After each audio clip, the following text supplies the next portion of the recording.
Bismillahirrahmanirrahim. Assalamualaikum warahmatullahi wabarakatuh. Alhamdulillah, wassalatu wassalamu ala rasulillah wa ala alihi wa sahbihi wa mawalah. Amma ba'd.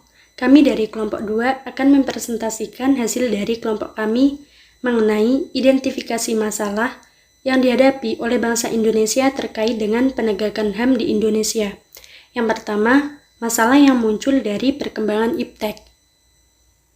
Kasus terkait dengan HAM. Cakra Yuri Nuralam sebagai korban atas tindakan doxing atau menyebarluaskan informasi pribadi di jagat maya karena menulis artikel cek fakta politikus PDIP Arteria Dahlan. Awal mula kasus tersebut berawal dari artikel di media sosial. Artikel tersebut memuat hasil konfirmasi terkait klaim yang menyebut politikus PDIP tersebut merupakan cucu dari pendiri PKI Sumatera Barat Bakhtarudin. Selanjutnya, serangan doxing terjadi pada Jumat 11 September 2020 dengan skala masif. Pihak yang terlibat diantaranya yaitu Muhammad Khairul Anam, anggota Komnas HAM, dan Cakra Yuri Nuralam sebagai penyebar informasi pribadi di dunia maya.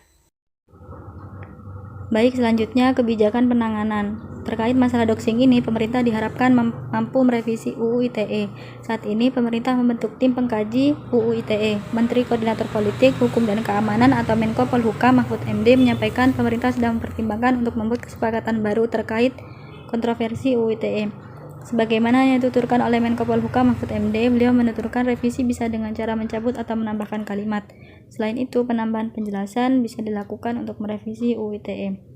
Revisi itu dengan mencabut atau menambahkan kalimat atau menambah penjelasan di dalam undang-undang itu.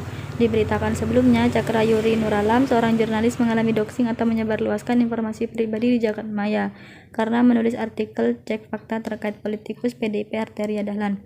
Bermula saat sapaan Cakra Yuri Nuralam mengunggah artikel cek fakta berjudul "Cek Fakta Tidak Benar Anggota DPR dari Fraksi PDI Perjuangan Cucu Pendiri PKI di Sumbar" pada 10 September 2020. Artikel tersebut memuat hasil konfirmasi terkait klaim yang menyebut politikus PDIP tersebut merupakan cucu dari pendiri PKI Sumatera Barat Bakhtarudin. Sehari kemudian, serangan doxing mulai terjadi pada Jumat 11 September 2020 dengan skala masif, sekitar pukul 18.20 atau 6.20 waktu Indonesia Barat. Adapun solusi permasalahan, yaitu maraknya pengguna sosial media menjadikan hal ini sebagai salah satu tren dalam pelanggaran hukum dan minimnya penegakan hukum menjadikan pemerintah membangun sebuah undang-undang baru, yakni UU ITE, tetapi penegak undang-undang tersebut barulah dibentuk, yakni Satuan Cyber yang bertugas dalam naungan kepolisian dan menegakkan perundang-undangan. Bismillahirrahmanirrahim. Saya akan melanjutkan presentasi dari teman saya sebelumnya. Kasus terkait dalam HAM. Sejumlah aksi kekerasan dilakukan aparat terhadap petani di Kabupaten Takalar dan Sinjai adalah catatan buruk penegakan HAM di Sulawesi Selatan. Hingga kini, belum ada sanksi kepada kepolisian yang melakukan kekerasan. Konflik petani dan PTPN 14 di Takalar. Saat itu kepolisian bersama TNI melakukan kekerasan fisik kepada petani yang menghalangi pengolahan lahan bersengketa dengan PTPN. Kasus lain, penangkapan Bahtiar Sabang, petani dari desa Turungan Baji, Sinjai, hanya karena menebang sebatang pohon di kebun sendiri yang diklaim milik hutan produksi terbatas pemerintah. Sedang status kawasan hutan masih penunjukan, belum penetapan. Selama ini, katanya pemerintah tidak serius menegakkan pemenuhan hak atas pangan dengan pilihan kebijakan yang menyebabkan kondisi pangan terus memburuk. Langkah awal Jokowi JK menjadi penting sebagai dasar membenahi kondisi darurat pangan ini. Katanya, yaitu Tejo Wahyu Jatmiko. Kemudian, sistem pemerintah dalam pembangunan proyek berskala besar atau bermasa waktu panjang tidak memerhatikan aspek penting atau balance, keseimbangan di masyarakat. Pihak yang terlibat dalam kasus tersebut adalah Bahtiar, petani yang dipenjara dikarenakan menebang pohon di lahannya sendiri yang dianggap lahan milik pemerintah. Eva Bande, warga yang mempertahankan lahan milik mereka dari jarahan pemodal. David, salah satu saksi mata pemukulan oleh aparat di Sulawesi. Amin, seorang aktivis Walhi. Asmar Ekswar, Direktur Walhi Sulawesi Selatan. Armansyah Dore, Kepala Biro Kelembagaan dan Infokom Aliansi Masyarakat Adat Nusantara atau AMAN, Sulawesi Selatan. Abednego Tarigan, Direktur Eksekutif Walhi Nasional. Ronald Firdaus, Vokal Poin KPH Jawa Tengah. Zainal Arifin, LBH Semarang. Jokowi Presiden RI. Tejo Wahyu Jatmiko, Koordinator Aliansi untuk Desa Sejahtera.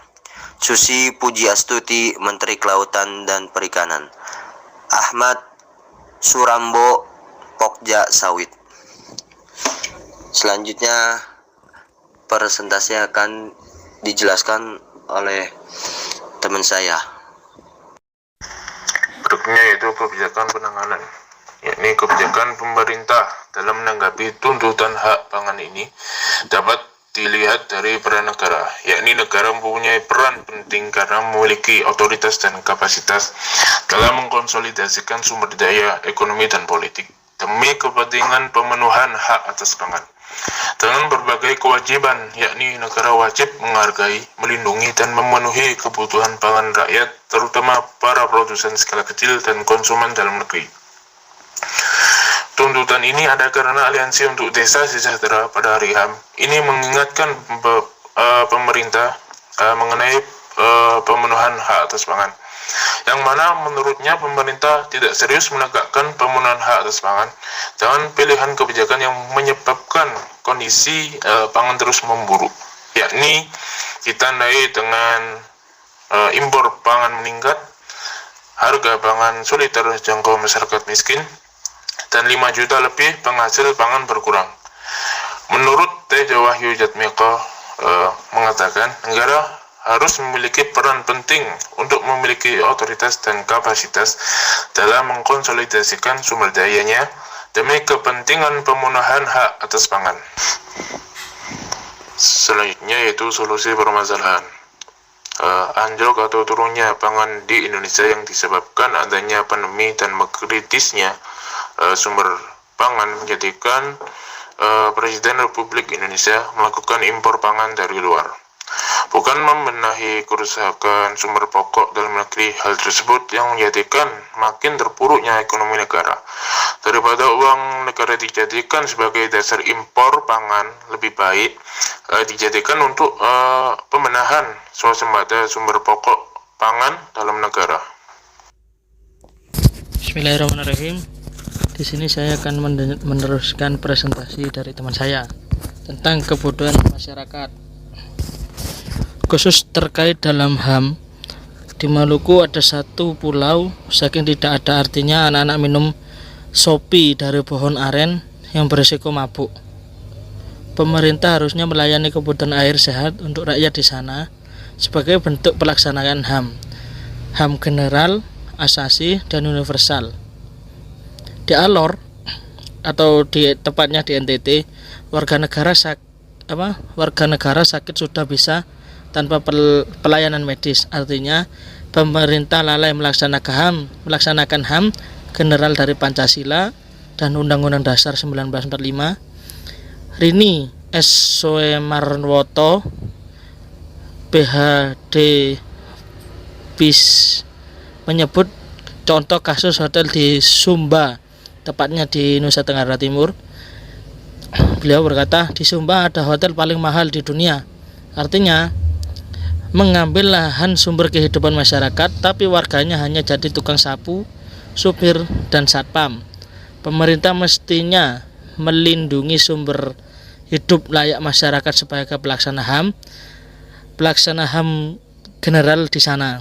Yang terlibat dalam kasus tersebut adalah yang pertama Insinyur Joko Widodo selaku Presiden Republik Indonesia, yang kedua Rini S. Soemarwoto dan PhD Fisik, dosen ilmu kesehatan, dosen ilmu kesejahteraan sosial S2 dan Fakultas Ilmu Sosial dan Politik jurusan Antropologi Universitas Padjadjaran.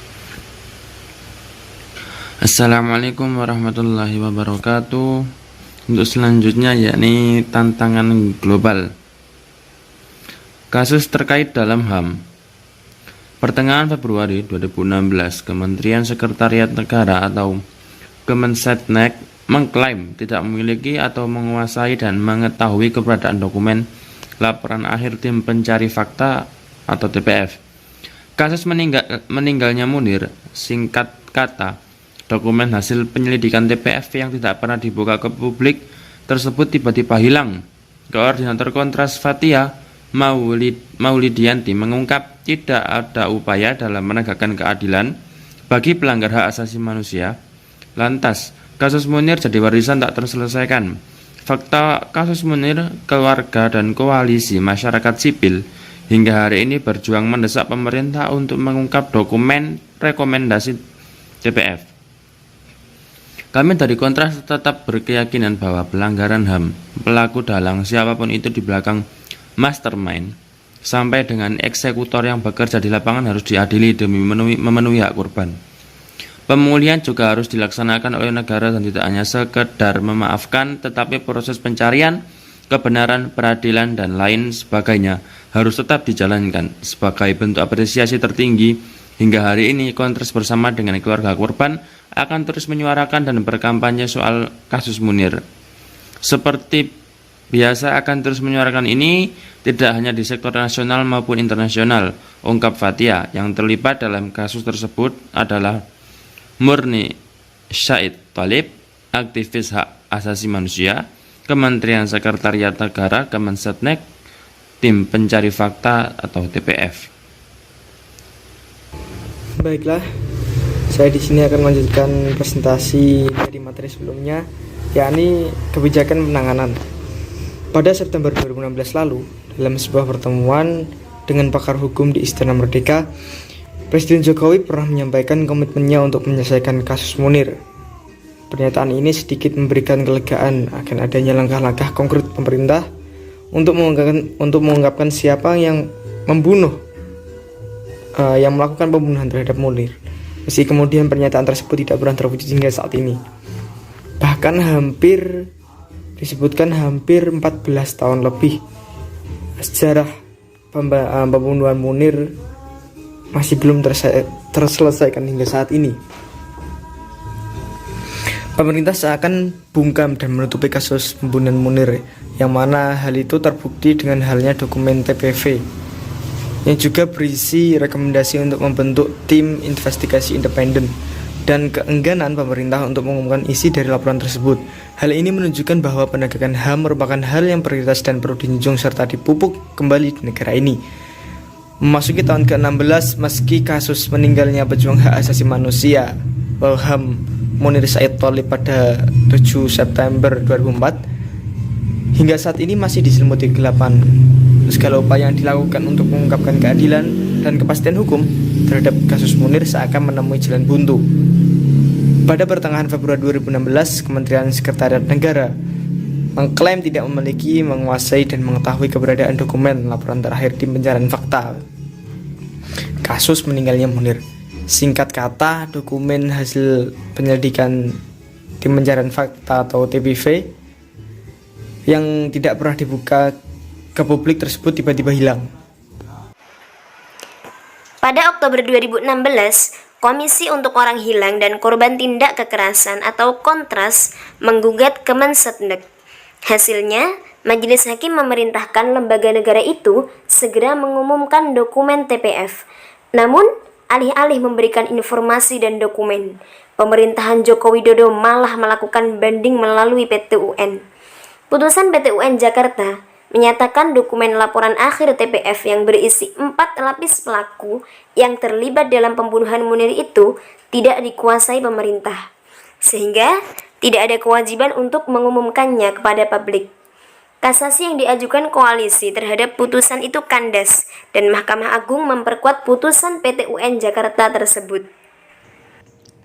Baik, bismillahirrahmanirrahim. Assalamualaikum warahmatullahi wabarakatuh.